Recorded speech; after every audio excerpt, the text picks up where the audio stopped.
In today's video, we're taking a look at how to make macaroni and cheese easy and simple. This is so easy, anyone could do. Everything that we use on the video, we're going to leave a link on the description. Don't forget to like the video and subscribe. That does help us out a lot, thank you. So you woke up today and you have cheese, and more cheese in your mind. Don't worry, here at the StatUpBox team, we've got your back. Not only this is a delicious recipe, but it's cheap and easy to make. And the first thing that we're going to need is our pasta. And we're going to use 8 ounces or about 226 grams. And for this, you can use any type of pasta. Elbows, rigatonis, pen pasta, no matter what part of the body you use, it's going to be delicious. But between you and me, we know we're going to use whatever's in the pantry. And now that we have all that pasta data, we're ready for the first step. We're going to get our favorite pasta pan and take it to the stove. We're going to place it on high or the number 5, and we're basically going to fill the pan with water 3/4 of the way. In our case, that's about 8 cups, which is 1,888 grams. We're going to add a few pinches of salt, which is about 2 teaspoons or about 12 grams. And like they say, we want the water to taste like the sea. So if you're into that,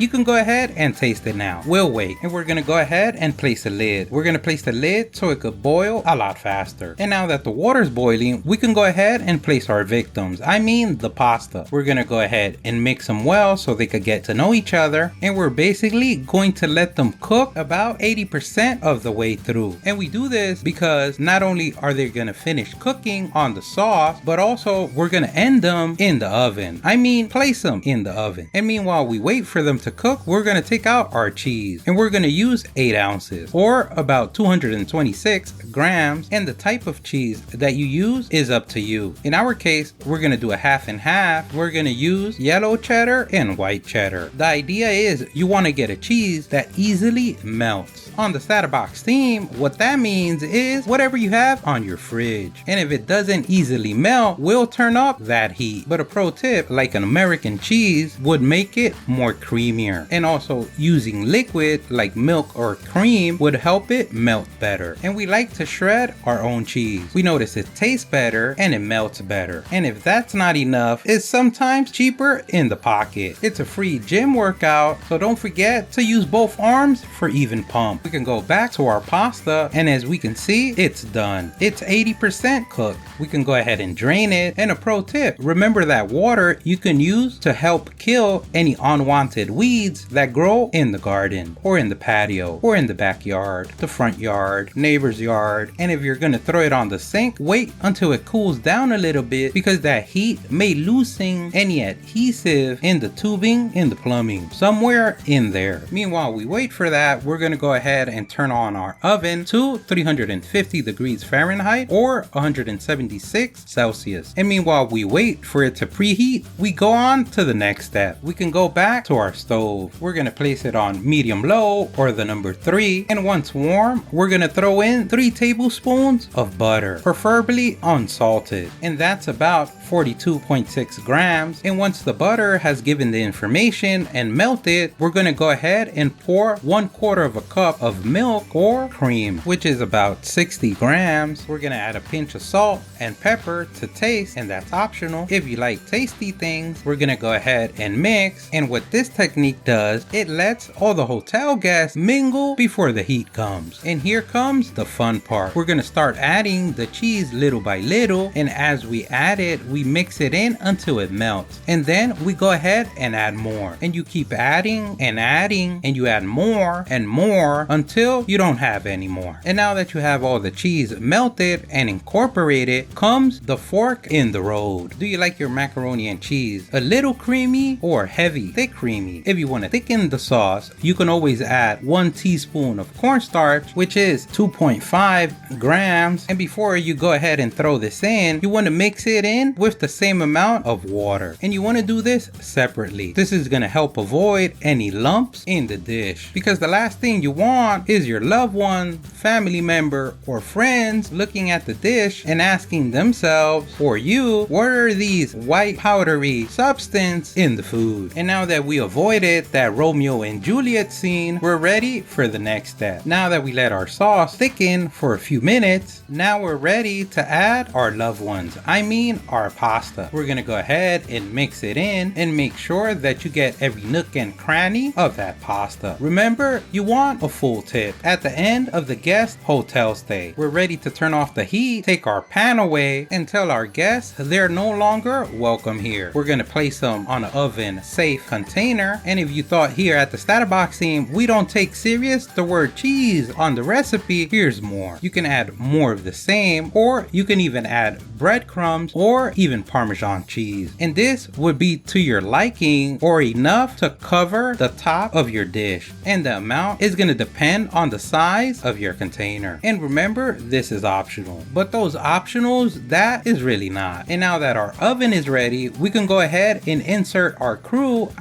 our pasta in the oven, and we're going to leave them there in the sauna for about 20 to 30 minutes depending on your oven. If you have an air fryer, you can start at a lower temperature like 275, 300, and then at the end raise it to 350. If you're using a regular oven, the last 2 or 3 minutes you want to put it in broil to get that nice crust at the top. And now you've done it, grasshopper. You become the cheese expert of the town. You are the macaroni and cheese goat of your household. Once again, you reclaim the throne to all its glory. And a pro tip, before you take a spoon and taste it, remember this is hot. Letting it rest and living another day is a good idea. Don't forget, if you liked the video, please give us a thumbs up. That really helps. If you have any questions, place them in the comment section below. Either someone on the StatUpBox team or someone on the YouTube community can help you out with an answer. Don't forget to subscribe, follow us on social media. Thank you for watching, and here's the link to our latest video.